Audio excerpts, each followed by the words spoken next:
আলহামদুলিল্লাহ, সমস্ত প্রশংসা মহান আল্লাহ তাআলার দরবারে, যিনি আমাদেরকে মানব জাতি হিসেবে সৃষ্টি করেছেন।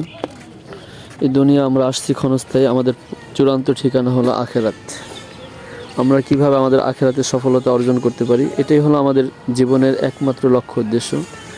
আমাদের জীবনের সেই লক্ষ্য উদ্দেশ্যকে সামনে রেখেই আমাদের স্বপ্নের সোয়া ফাউন্ডেশনের প্রতিষ্ঠিত, যার মূল লক্ষ্য উদ্দেশ্য যে আমরা আমাদের আখেরাতে আমরা সফলতা অর্জন করব।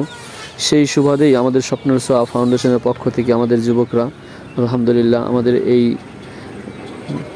কাঁঠালবাড়ির মুন্সিরহাট জামে মসজিদ নির্মাণ কাজে আমাদের যুবকরা এই যে কাজ করতেছেন। কারণ এই মসজিদ এটা আল্লাহ তাআলার ঘর। এই ঘর নির্মাণ হবে কিয়ামত পর্যন্ত, এই মসজিদের জায়গায় থাকবে।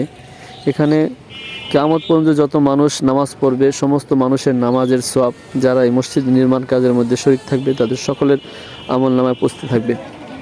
সেই লক্ষ্য উদ্দেশ্য সামনে রেখেই আমরা আমাদের স্বপ্নের সোয়া ফাউন্ডেশনের পক্ষ থেকে আমাদের যুবকদেরকে নিয়ে আমরা এই যে মসজিদের নির্মাণ কাজের প্রাথমিক পর্যায়ে আমরা একটু শরীক রইলাম। এবং আমরা আমাদের এই ফাউন্ডেশন থেকে আমরা সামনেও আরও ব্যাপকভাবে কীভাবে কাজ করা যায় সে ব্যাপারেও আমরা আমাদের এই ফাউন্ডেশনের পরামর্শ চলতেছে। এবং অতি দ্রুত আমরা এই মসজিদের নির্মাণ কাজে আমাদের আর্থিক সহযোগিতা সহ আমাদের শারীরিক সহযোগিতা আমরা করবো ইনশাল্লাহ। আল্লাহ তাআলা আমাদের এই ফাউন্ডেশনকে কবুল করেন, আমিন ইয়া রাব্বাল আলামিন।